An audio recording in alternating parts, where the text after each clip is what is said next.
wonder soms hoekom dinge moet gebeur.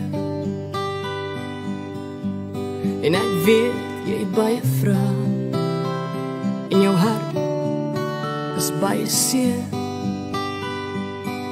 Ek weet my plek is leeg langs jou. Ek sal altyd by jou wees.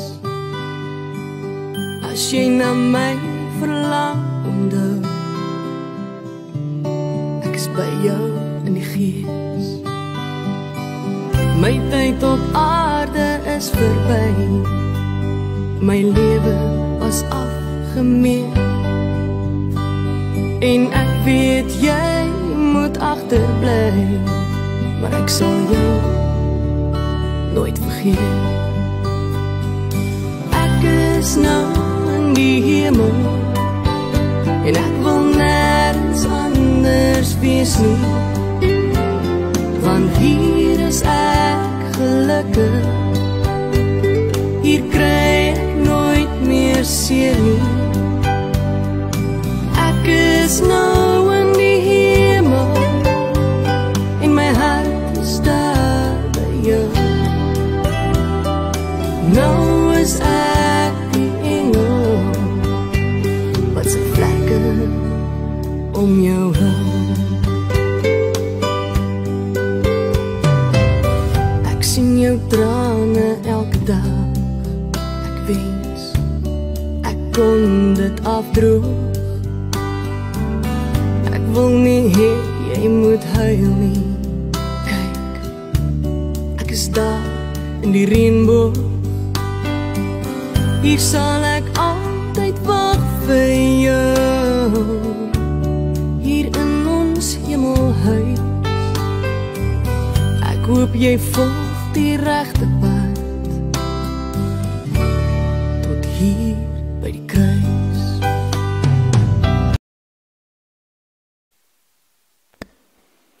Kom ons sluit ons oë en bid ons saam.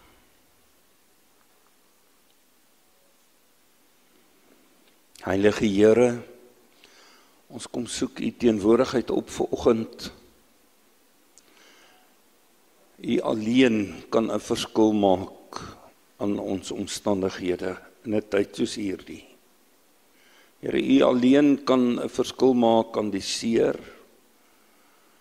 aan die pyn, die herinneringe. Ons lewe in 'n gebroke wêreld, Here. Dankie dat u rekening daarmee hou.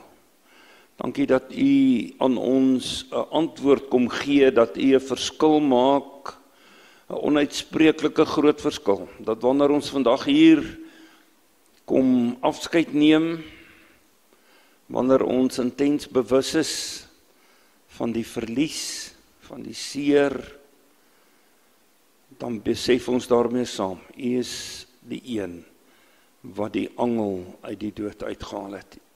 Die dood is nie 'n punt nie, die dood is nie meer ons groot vyand nie. U is groter, u is verder as die dood. Here, en vir ons wil u die lewe gee. En daarom is ons hier. Dat ons as swak mense in ons menslikheid, in ons gebrokenheid na u toe kom en by u kom skuiling soek. Vertroosting, maar bo alles hoop vir die toekoms. Daarom wil ons bid dat u met elkeen van ons sal praat. Here, mag hierdie oomblikke saam met u ons lewe lank by ons bybly. Want u is hier. In Jesus se naam. Amen. Kom ons sit hierdie gebed voort met die sing van die Ons Vader. Kom ons staan.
net vir u sê die diens word opgeneem. Ons sal die opname aan die einde van die diens vir u op YouTube beskikbaar stel. Ek sal die skakel vir die familie stuur en dan kan u dit daar kyk. Ek lees vir ons die teksgedeelte wat vir my gegee is. Openbaring 21, daardie baie bekende gedeelte van vers 2 af. En ek, Johannes, het die heilige stad, die nuwe Jerusalem sien neerdal van God uit die hemel, toeberei soos 'n bruid wat vir haar man versier is. En ek het 'n groot stem uit die hemel hoor sê, kyk, die tabernakel van God is by die mense. Hy sal by hulle woon, hulle sal sy volk wees, en God self sal by hulle wees as hulle God. En God sal al die trane van hulle oë afvee. Daar sal geen dood meer wees nie. Ook droefheid en geween en moeite sal daar nie meer wees nie. Want die eerste dinge het verbygegaan. Tot daar, ons skriflesing.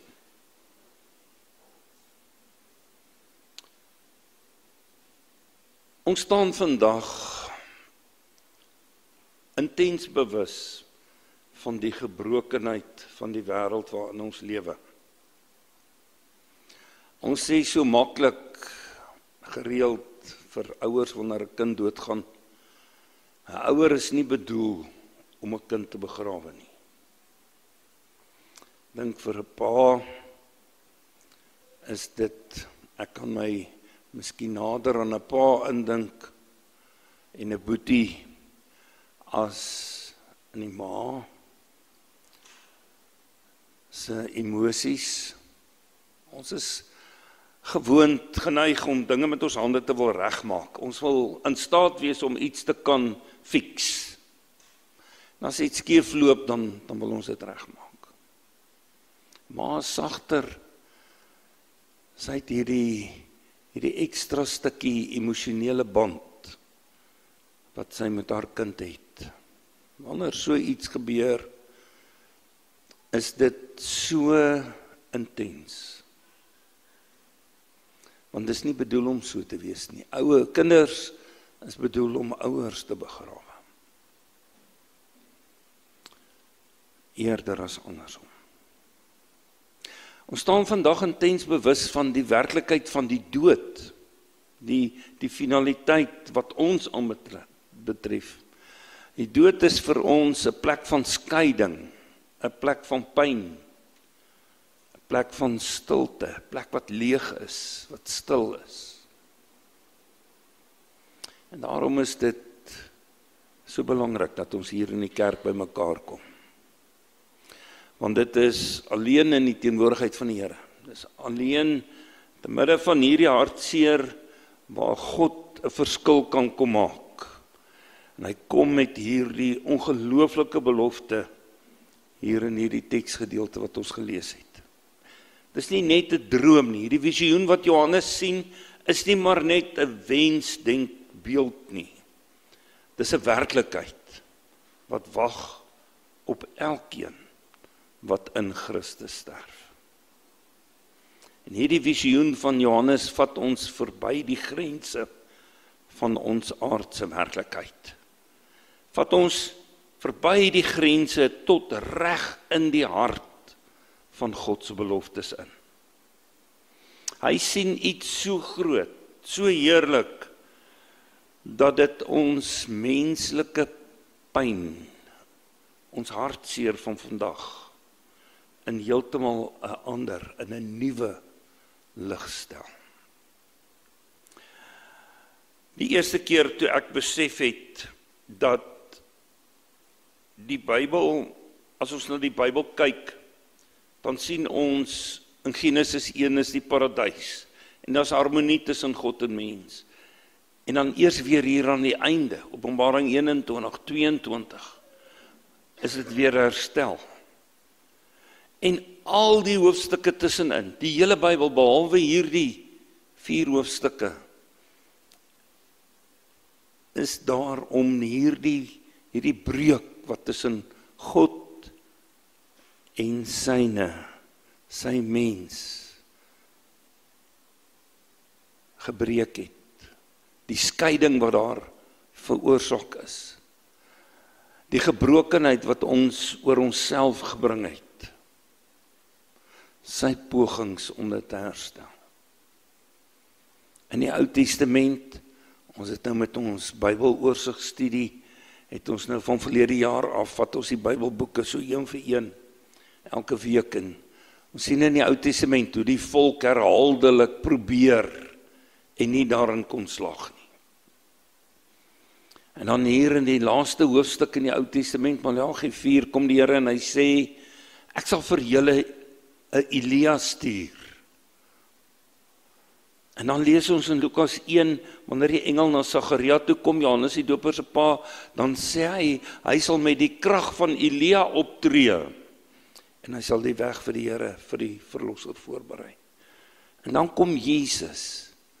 En dan breek daar 'n nuwe era aan.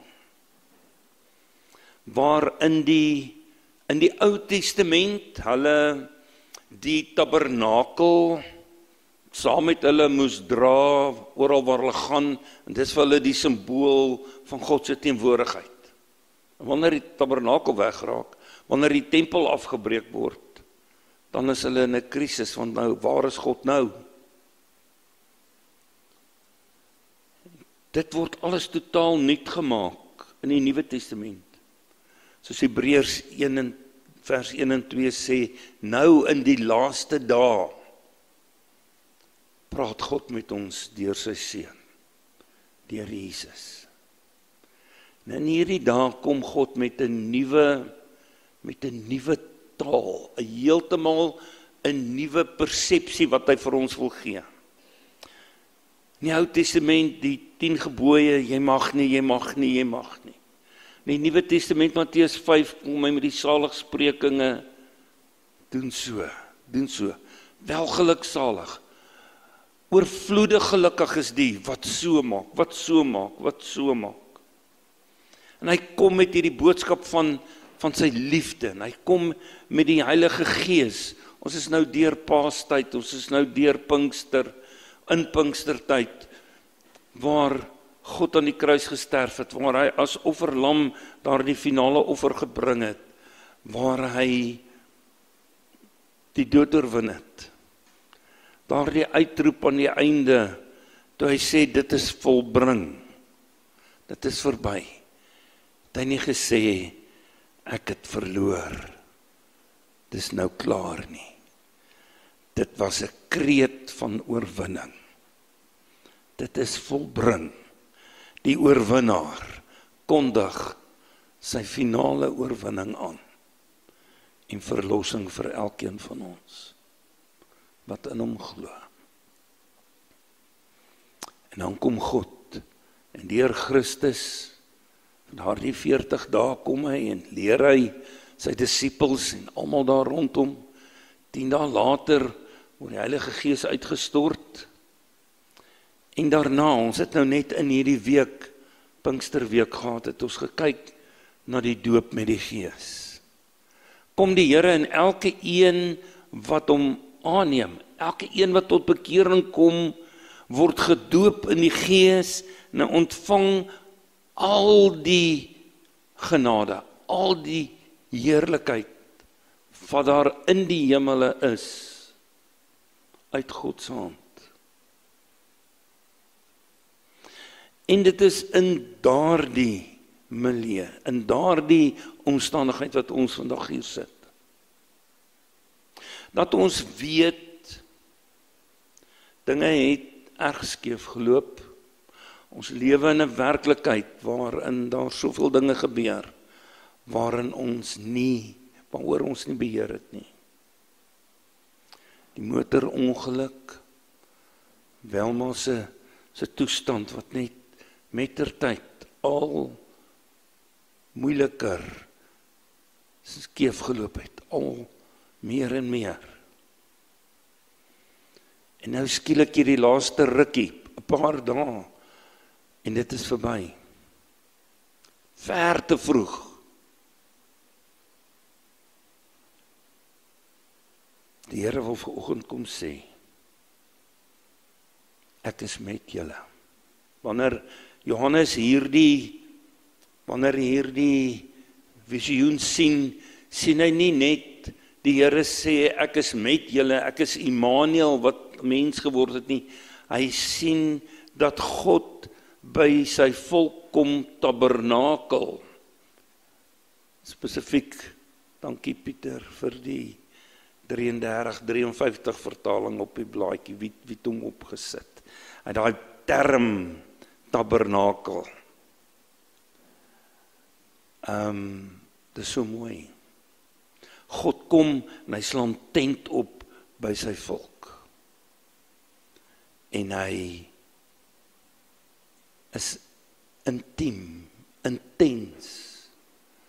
Nie net by ons nie, maar in ons. Die teenwoordigheid van die Here wat hemel en aarde geskaap het, wat die skepper God is ook as herskepper by ons. En in hierdie oomblikke, wanneer ons na hierdie foto kyk, wanneer ons na die video gekyk het, wanneer ons die kersse sien brand, wat alles vir ons simbole is, wat iets verteenwoordig van wie sy was, terwyl sy hier was. Kom die Here vanoggend en hy kom sê, ek is hier. Geen trane, ons is op pad. Ek het op 'n stadium met ons so reeksie gehou in 'n vorige gemeente. Hoe lank kan 'n mens sonder kos klaarkom? Ek het nou weer gaan Google. Dan die Google sê so 3 maande. As alles reg is en alles, jy het water, jy kan gehidreer bly en so aan, jy kan 3 maande sonder kos. Sonder water, so 3 dae. Sonder suurstof, onder normale omstandighede, omtrent so 3 minute. Hoe lank kan 'n mens sonder hoop? Kan glad nie. Ons kan glad nie, as alle hoop weg is, dan gaan ons tot niet. En dit is wat God vir ons kom gee, vir elkeen. Hoop op 'n toekoms. Hy hou die toekoms in sy hand. En soos hy daardie oomblik, toe Welma oor die drempel gestap het, die hiernamaals in, by haar was, soos hy met ons ook. Hierdie kant, elke oomblik. En ander kant. Ons het nie vandag antwoorde op al ons vrae nie. Maar ons het 'n visie. Ons het 'n visie van 'n nuwe stad, 'n nuwe ruimte. 'n Ruimte met die belofte waar God kom en hy sê, as jy sou huil en jy sou trane hê, sal ek dit persoonlik afvee. En het ons die bemoediging, die vaste sekerheid, dat die dood nie die laaste woord het nie. Die dood is in 'n sekere sin vir ons finaal, want dit is 'n afskeid wat ons, dit is 'n werklikheid wat ons intens beleef. Maar daar is lewe aan die ander kant. Ons sê vandag totsiens, maar ons sê nie vaarwel vir altyd nie. In Christus is daar lewe en lewe in oorvloed. Roland, Kitty, Roland, julle ander boeties, elkeen van julle, Bill, almal, moet nie begin name noem nie, net nou los ek iemand uit. Weet dit, God is met jou, dit wat gebeur het, is buite ons beheer, maar is in sy beheer. Hy het beheer daaroor, hy het bepaal dat dit haar oomblik was. En ons berus daarin. En ons kyk op met hierdie hoop in die toekoms in, dat ons weet, ons is op pad, want ons verlosser leef. Amen. Kom ons bid saam. Here ons God, U en U alleen is die begin en die einde. Die een wat was, en wat is en wat kom, die Almagtige. Dankie vir hierdie teksgedeelte in die woord, hierdie woord van troos wat U vanoggend aan ons bring. Dankie dat U self nie net by ons is nie, nie net hier in hierdie gebou is nie, maar in ons is, en dat U self die seer sagter maak, die mooi herinneringe helder, dat U self ons trane afvee. Here, hoe kan ons ooit dankie sê, dat U dit so beskik het, dat die dood nie die laaste sê het nie, dat daar 'n nuwe hemel en 'n nuwe aarde wag, waarop U altyd by ons sal wees, waar daar nie 'n son of 'n maan sal wees nie, maar die heerlikheid van ons verlosser lig sal gee. Here, ons wil bid dat U vir ons wat agterbly sal troos, dat U ons sal dra deur die hartseer tye, die oomblikke van onthou, die oomblikke van seer, die oomblikke waarin ons hierdie verlies so intens ervaar. Laat ons in daardie oomblikke ook U nabyheid ervaar. Laat die hoop van die opstanding van ons verlosser ons dra, wanneer die pad vorentoe moeilik raak. Here, leer ons om te leef met die oog op die ewigheid. Maak ons harte stil in U vrede. Laat U lig skyn in ons donker dae. Lei ons. In Jesus se naam bid ons dit. Amen.